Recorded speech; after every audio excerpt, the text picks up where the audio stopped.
से बाहर निकलना पड़ेगा, तुझी तो हार मेरी, घर से बाहर निकलना पड़ेगा।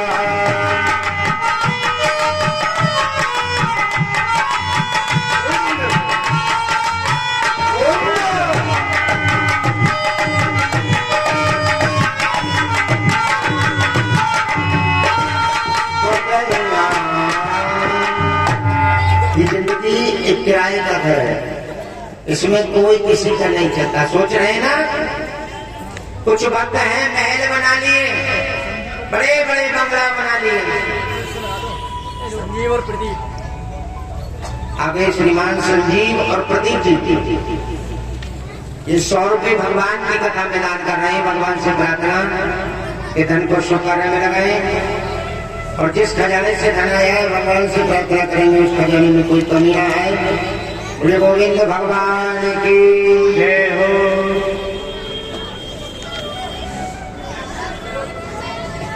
चाहे कितने भी महल बना लो, कितने भी पैसा कमा लो, लेकिन एक ना एक दिन सब कुछ छोड़ करके हमें यहाँ से जाना पड़ेगा। मौत हमको आवाज देगी। क्या नाम है? दीपक शर्मा। दीपक शर्मा जी, दीपक शर्मा जी 50 रुपये भगवान की कथा में दान कर रहे हैं। भगवान से प्रार्थना धन को शुभ कार्य में लगाए। जीते जी हमने ना पति से प्रेम किया, ना अपनी बहुओं से प्रेम किया, ना बेटा से प्रेम किया, लेकिन जब अंत समय आता है ना तो सब याद आते हैं। जब हाथ पैर हमारे काम करने बंद कर देते हैं तो अंत समय पर याद आती है ये बेटी है, ये बेटा है, इनको समझाऊं, इनको समझाऊं। कैसे? आइएगा। अरे भगवान, इतने सबका बुलावा आएगा।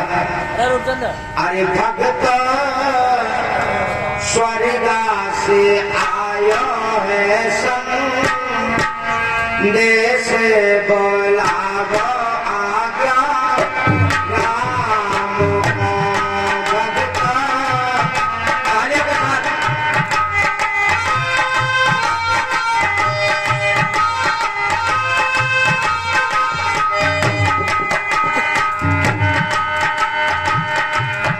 भगवान स्वर्ग से आया है संदेश बोलावो आज्ञा राम को।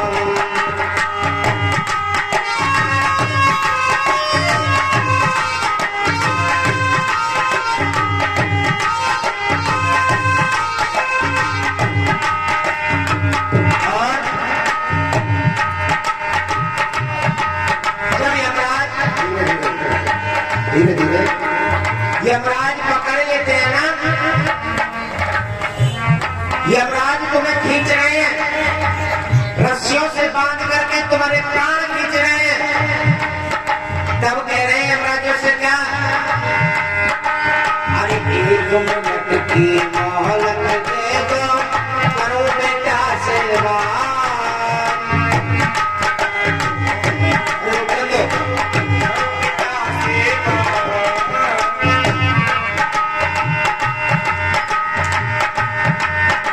अरे 1 मिनट की मोहलत दे दो, करो बेटा से बात। 1 मिनट की मोहलत दे दो, करो बेटा से बात। भाई भाई तुम प्रेम से रहना, अंत समय भाई। अरे रुक भैया, जीते जी अपने कुछ नहीं समझाया, कुछ नहीं समझाया, कैसे बंद हो गए? लेकिन जब अंत समय आया तो कह रहे भाई भाई तुम प्रेम से रहना, जाना उसके पास, बुलावो आज्ञा राम को भगवान।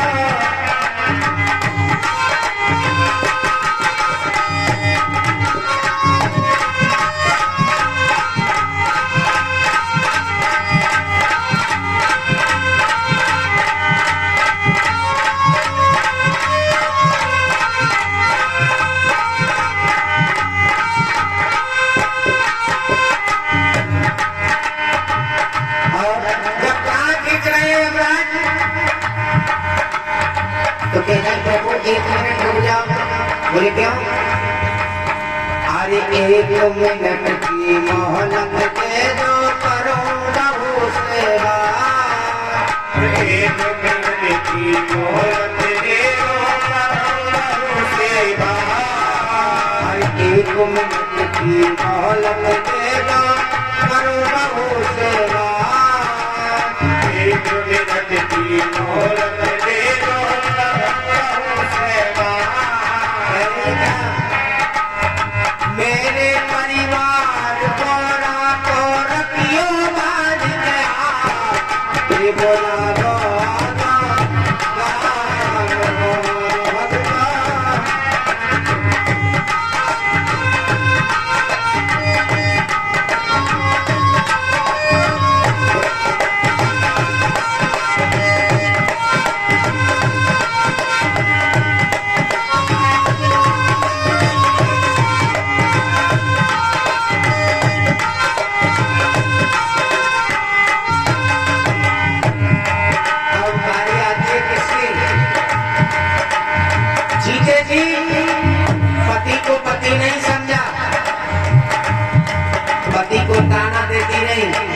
पति से लड़ाई झगड़ा करती रही। अब देखिए समय आता है जब स्त्री की मृत्यु पहले हो जाती है ना, तो वो चाहती है कि मैं सुहागन ही जाऊं। और बड़े सौभाग्य की बात होती है, नसीब वाली होती है वो माताएं जो पति से पहले चली जाती है। आइएगा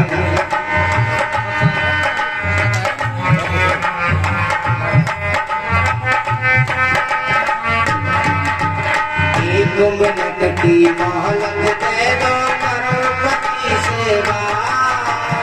एक मिनट की मोहलत दे दो करूं पति सेवा। एक मिनट की मोहलत दे दो करूं पति सेवा। एक मिनट की मोहलत दे दो करूं पति सेवा।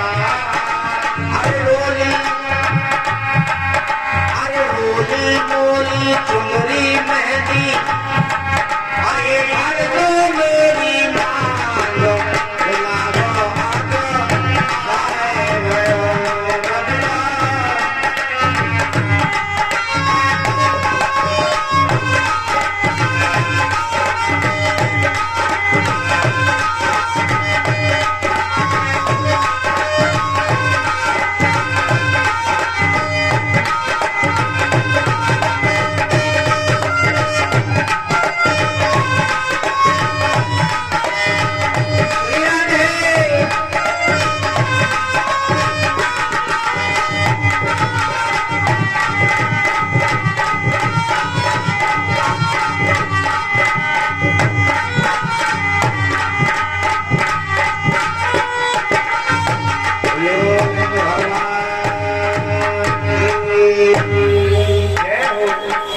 गुलाबो जय श्री श्याम। आज जब अंत समय आता है तो सब कुछ याद आ जाते हैं कि बेटी को समझाऊं, बहू को समझाऊं, पति को समझाऊं। लेकिन जीते जी हम किसी को नहीं मानते, यही तो मोह ममता है। इसी मोह ममता से कैसे क्या बात हुई है? हमको दूर होना है। और दूर कैसे होंगे? भागवत जी सुनकर।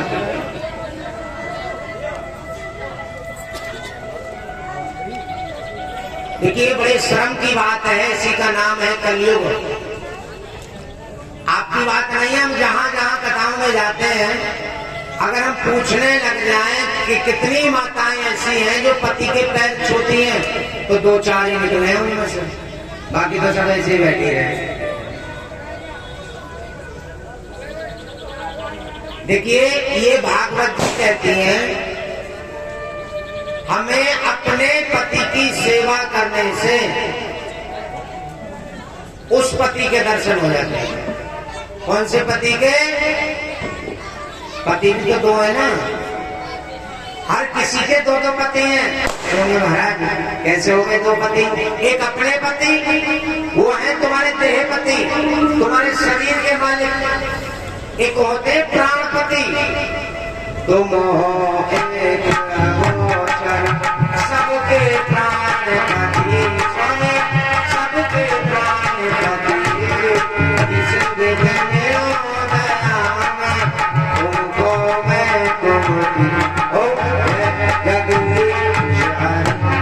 होते हैं तो पति,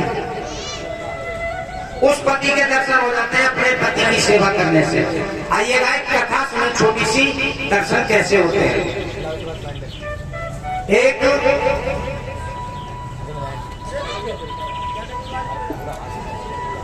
माता थी, वो प्रतिदिन अपने पति की सेवा करें।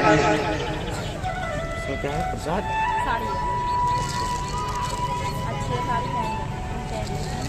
आइएगा, ये श्रीमान प्रेमर साहब के यहाँ से, समरपाल जी के यहाँ से 100 रुपए और वस्त्र साड़ी भगवान की कथा में दान कर रहे हैं। भगवान से प्रार्थना कि इनके धन को शुभ कार्य में लगाएं, और जिस खजाने से धन आया है भगवान से प्रार्थना करेंगे कि खजाने में कोई कमी ना आए। पूरी हरि भगवान की गला खा रहा हूँ मैं क्या? श्री राधे। आइएगा कथा सुने कि अपने पति की सेवा करने से उस पति के दर्शन कैसे होते हैं। मैं आपसे यूं ही नहीं कह रहा हूं कि पति के पैर दबाओ, पति की सेवा करो। हम कथा को ध्यान से सुनो। एक माता थी, वो अपने पति की बहुत सेवा करती थी। रोज पैर दबाएं, सर की मालिश करें, प्रतिदिन का काम था भोजन खिलाएं, अपने पति को सुला दें, तब सोएं। अब एक दिन उनकी पत्नी ने सोचा, मैं इनकी इतनी सेवा करती हूँ और आज तक इन्होंने मुझसे ये नहीं कहा कि तुमने खाना खाया या नहीं खाया। मैं भी तो देखूं ये कब तक नहीं कहेंगे। तब तक मैं खाना खाऊंगी नहीं जब तक ये नहीं कहेंगे। अब 1 दिन हो गए, 2 दिन हो गए, 3 दिन हो गए, 4 दिन हो गए। अब उन भाई साहब ने कभी कहा हो तो वो कहें, वो तो ड्यूटी से आए, खाना खाएं, उनकी पत्नी पैर दबाने लग जाए, तुरंत सो जाए। अब इसी तरह से 1 हफ्ता हो गया, उन्होंने खाना नहीं खाया। जब खाना नहीं खाया तो भगवान ने सोचा कि ये मेरी देवी प्रतिदिन अपने पति की सेवा करती है, पैर भी दबाती है, बात बात पर सेवा करती है, और ये मूर्ख प्रतिदिन ऐसे ही सो जाता है। आज तक अपनी पत्नी से नहीं कहा खाना खा लो। और भगवान ने सोचा कि अगर इसने नहीं कहा, ये भी अपनी जिद पे है, ये भी खाना खाएगी नहीं, तो मेरी देवी ये भक्ताएं मर जाएगी, क्योंकि 7 रोज हो गए थे बिना खाना खाए। भगवान उसके पति के रूप में आए और बाहर दरवाजे से कह गए उनके पति के आवाज में, अरे सुनती हो, खाना खा लेना। अब तो खुश हो गई मेरे पति। अब तो ड्यूटी से आके लंच में जब समय मिलता है तो कह के चले जाते हैं खाना खा लेना। 1 दिन हो गया, 2 दिन हो गए, 3 दिन हो गए, रोज भगवान आए और दरवाजे से कह के चले जाए वो खाना खा ले। अब उनके पति देव ने कहा, इतवार का दिन था, संडे का दिन था, बोले भाई आज हम ड्यूटी नहीं जा रहे हैं, आज हम घर ही रहेंगे।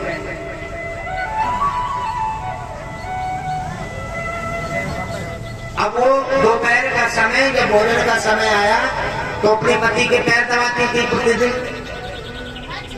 पति के पैर दबा रही थी, दबाते दबाते सोच रही, देखिए आज ना कह रहे भोजन की, रोज कह के चले जावे, आज ना कह रहे, कब कहेंगे भोजन खा ले। अब वो कहें तो कहें भी, भगवान कह के जाते थे प्रतिदिन। अब भगवान जी आए और भगवान जी ने देखा कि अच्छा आप तो सामान पड़े हैं घर पे। अब भगवान बोले चलो कोई बात ना, फिर भी कह दो। भगवान ने कहा नहीं सुनती हो, खाना खा लेना। अब वो देवी जी बोली, मेरे पति तो मेरे पास में है, ये दरवाजे पर मेरे पति की आवाज में कौन कह गया। दौड़ी दौड़ी गई, भागी भागी गई और दरवाजा खोल करके देखा तो धीरे धीरे मेरे नारायण जा रहे थे। बोले गोविंद भगवान की देवी की प्रभु मैंने तो कोई इतने अच्छे कर्म भी नहीं किए जो तुमने मुझे दर्शन दे दिए। भगवान ने कहा यही तो कर्म है जो तुम अपने पति की सेवा कर रही हो। अरे जिस घर में पति पत्नी में प्रेम होता है उस घर में हमारी अर्धांगिनी लक्ष्मी हमेशा निवास करती है। जिस घर में प्रेम होता है, तुमने अपने पति की सेवा की, पति की सेवा करने से तुमने मेरे दर्शन कर लिए। और देखिए हमारे शास्त्रों में लिखा है अगर कोई हमसे प्रमाण मांगे तो हम दे सकते हैं। माताएं ना कोई व्रत करें ना कोई पूजा करें,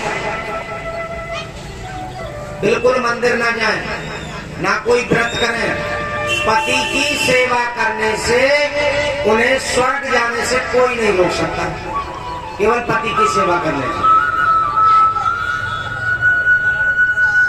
अब हम मंदिर जा रहे हैं, भगवान का भजन कर रहे हैं, क्यों कर रहे हैं? अपने अंत के लिए, ना जाने हमारे अच्छे कर्म हो हम स्वर्ग में चले जाएं। और देखिए कितनी अच्छी बात शास्त्रों में लिख रही है, कुछ मत करो। अब कभी कभी शिकायत आ जाती है महाराज सेवा तो हम बहुत करें पर हमारे पतिदेव तो शाम को शराब पी के आए हैं, बहुत करती है शिकायत। क्या नाम? परी। इसका सिर तो आप टेम्पो बस ठीक हो गया। तुम्हारा नाम क्या है? परी। तुम्हारा नाम है परी? मेरा सुनील है। सुनील। आ गए श्रीमान सुनील जी की पुत्री है छोटी सी परी। ये 100 रुपए भगवान के चरणों में दान कर रहे हैं। भगवान से प्रार्थना कि इनके धन को शुभ कार्य में लगाएं और जिस खजाने से धन आया है हैप्पी का नाम लगा दिया, हैप्पी का। और ये हैप्पी का 50 रुपए भगवान के चरणों में दान करते हैं। भगवान से प्रार्थना धन को शुभ कार्य में लगाएं। बोलिए हरि भगवान की जय हो।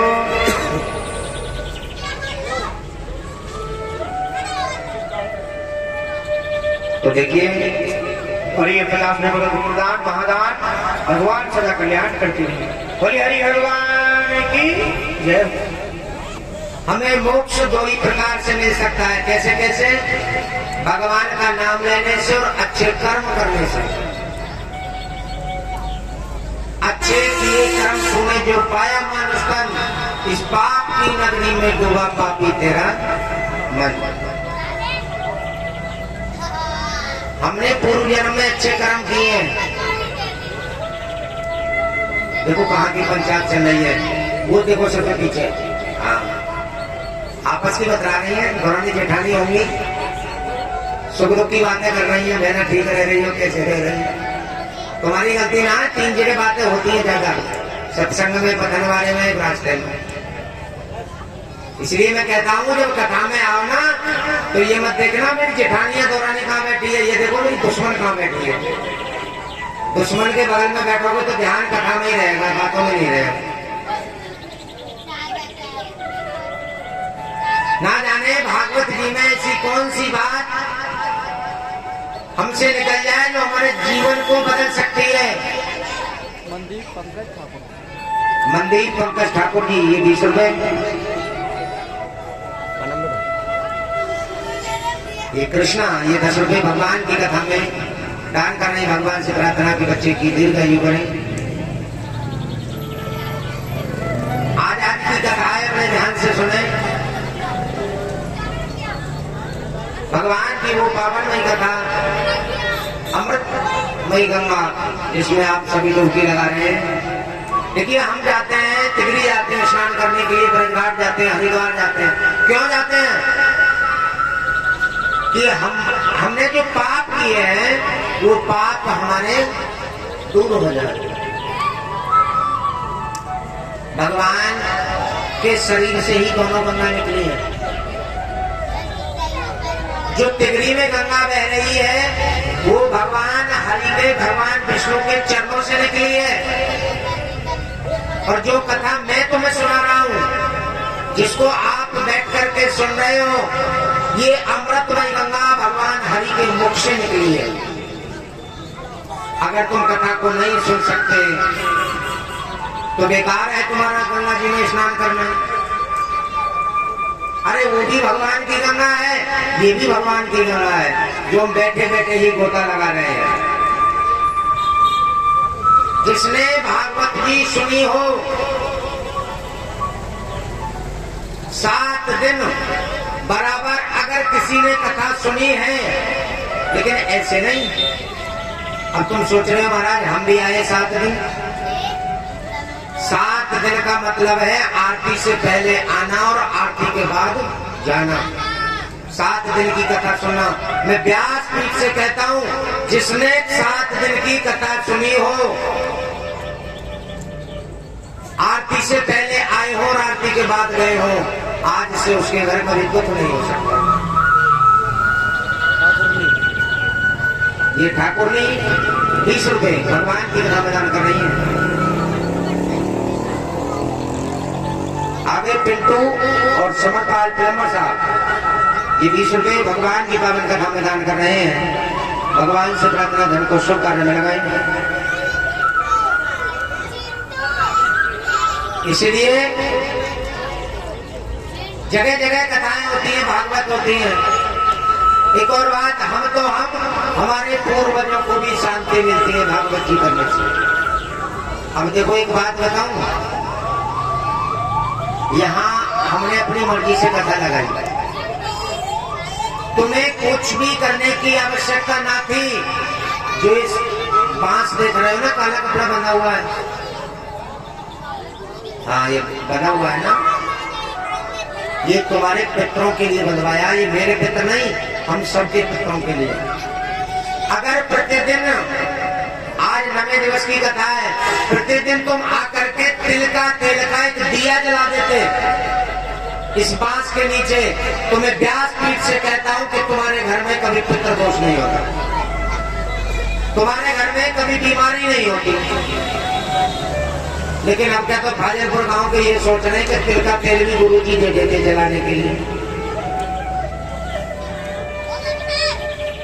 पूजा करने के लिए तैयार नहीं। जो भक्त चावल लाए हैं, चावल अपने पास रख लोगे, हाँ अपने पास रखो, जब हम कहें तब देना। अब लाने का फायदा क्या तुम्हारा, रख दो। लेकिन सुदामा जी जब जाएंगे,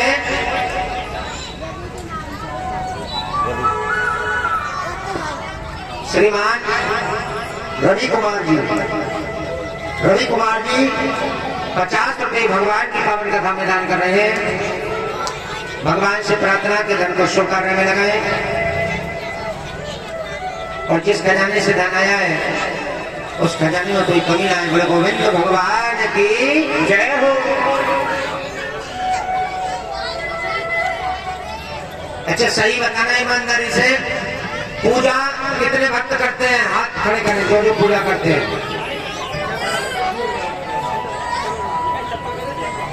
ये तो बात सही है। अब ये बताओ भगवान के दर्शन कितने भक्तों ने करे हैं? हाथ खड़े करो, किसने देखे हैं भगवान? सही बता रहे हो, तुमने देखे हैं? कहाँ देखे? कहाँ देखे भगवान? हाँ देखिए कितना समझदार है बच्चे। वैसे बच्चे शोर तो करते हैं, लेकिन मैंने जब प्रश्न किए हैं ना, तो बच्चों ने बड़ा सुंदर जवाब दिया है। अब मैं कह रहा हूँ कहाँ है भगवान, तो ये कह रहे हैं बैठे तो सामने। और सच्ची बात है। एक भक्त कह रहे हैं हमसे कि महाराज तुम कथा बोलते हो। हमने कहा बोलते हैं, क्या तुम भगवान को हमें दर्शन करा सकते हो? मुझे बिल्कुल कराएंगे। जब हम तैयार हो, सुबह सुबह हम स्नान करते हैं तो आ जाना। अब वो भक्त नहा धो के पहुंच गए, तिलक लगा के बोले गुरुजी कराओ दर्शन। हमने कहा जाओ, जाकर के हमारे पूजा के स्थान पे लड्डू गोपाल बैठे दर्शन कर लो। मैंने तुम्हें बताया भगवान कण कण में है।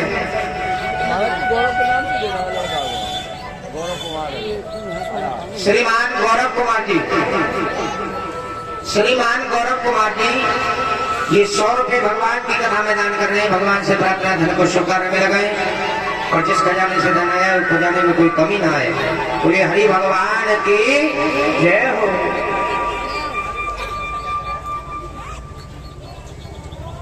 अपना बैग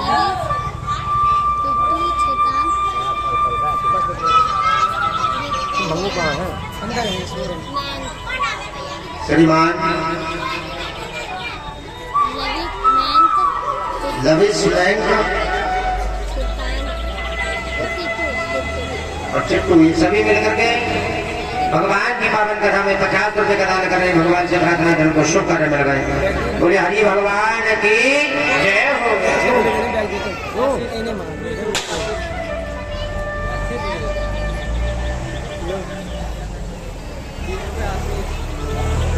श्रीमान आशीष जी ये 20 रुपए भगवान की कथा में दान कर रहे हैं। भगवान से प्रार्थना धन को शुभ कार्य में लगाए। एक कॉपी पेंसिल ले लो यार, दान लिखते रहो और अच्छी कॉपी पेंसिल। भगवान खंबे में से प्रकट हो जाते हैं, लेकिन जब हम भगवान को पुकारें और भगवान को सच्चे भाव से सच्चे मन से नाम लें तब भगवान प्रकट होते हैं, ऐसे नहीं। और तुम सोचने लग जाओ भगवान दर्शन क्यों नहीं देते। भगवान दर्शन कहाँ से दें?